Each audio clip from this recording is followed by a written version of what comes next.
Ó, esses últimos anos eles foram dramáticos, dolorosos para trabalhadores e trabalhadoras no Brasil. Porque antigamente, quando você falava de reformas, nos anos 1960, por exemplo, começo da década de 1960, a reforma significava novos direitos. Só que agora, quando você fala de reformas, é para retirar direitos. Eu nem chamo reformas, eu chamo contra-reformas, como a trabalhista, a previdenciária, a que limitou os investimentos sociais, a que modificou a política de preço da Petrobras.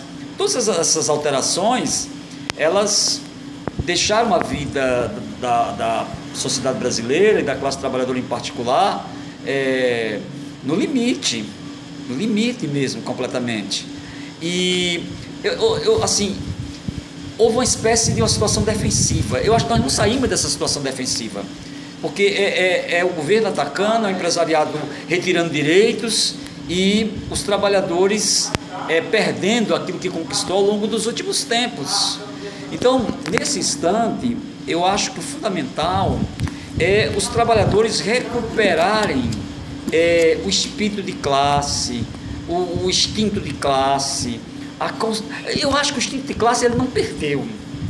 Só que o instinto de classe ele tem que ser a preparação para uma consciência de classe, que é o grande desafio do próximo período.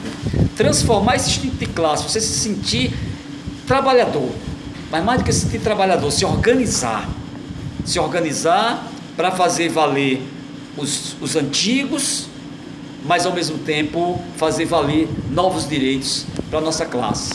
Isso é fácil? É simples? Não é fácil, não é simples. É uma tarefa enorme para os sindicatos, para as organizações de esquerda, para os movimentos sociais. Agora, eu sempre costumo dizer que as dificuldades, elas não têm o mesmo sentido de impossibilidade. Há possibilidade, sim, nesse próximo período, da gente, pouco a pouco, retomar a ofensiva que nós perdemos há 6 anos aproximadamente.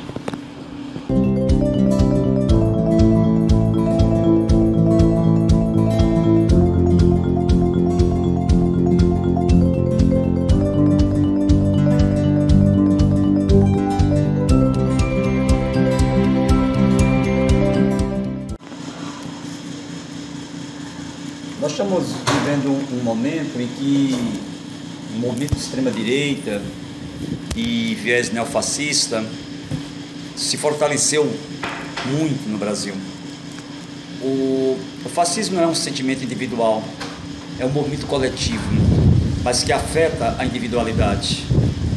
E é um risco, como eu tenho chamado a atenção, nos planos econômico, social e político.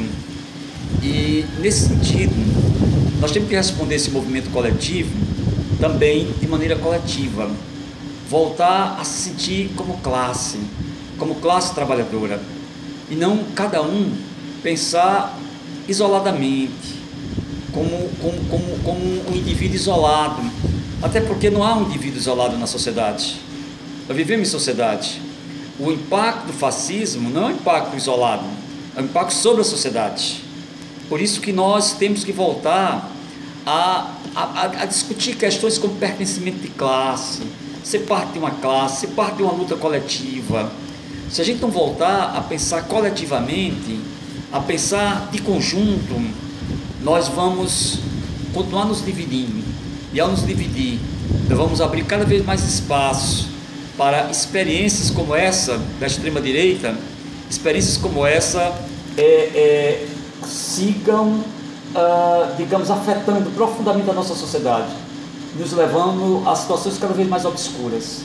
Nós estamos vivendo hoje um dos momentos mais obscuros da história do Brasil. É preciso estarmos atentos, como diz lá a canção, atentos e fortes, mais do que nunca, atentos e fortes, porque está em jogo não apenas o presente, mas o futuro, nos próximos anos, nas próximas décadas da sociedade brasileira. Essa é uma responsabilidade individual e coletiva de cada um e de todos nós.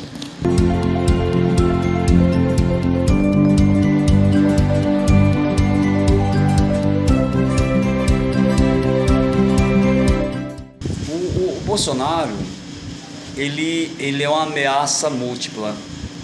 E em que sentido eu falo em ameaça múltipla?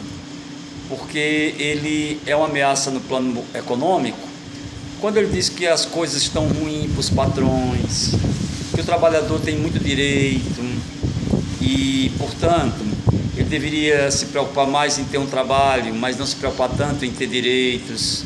Então a ameaça econômica é fundamental. Agora mesmo essa proposta de tentar estabelecer uma separação entre a correção do salário mínimo e a inflação, isso, a meu ver, demonstra cabalmente o quanto ele ameaça no plano econômico-social.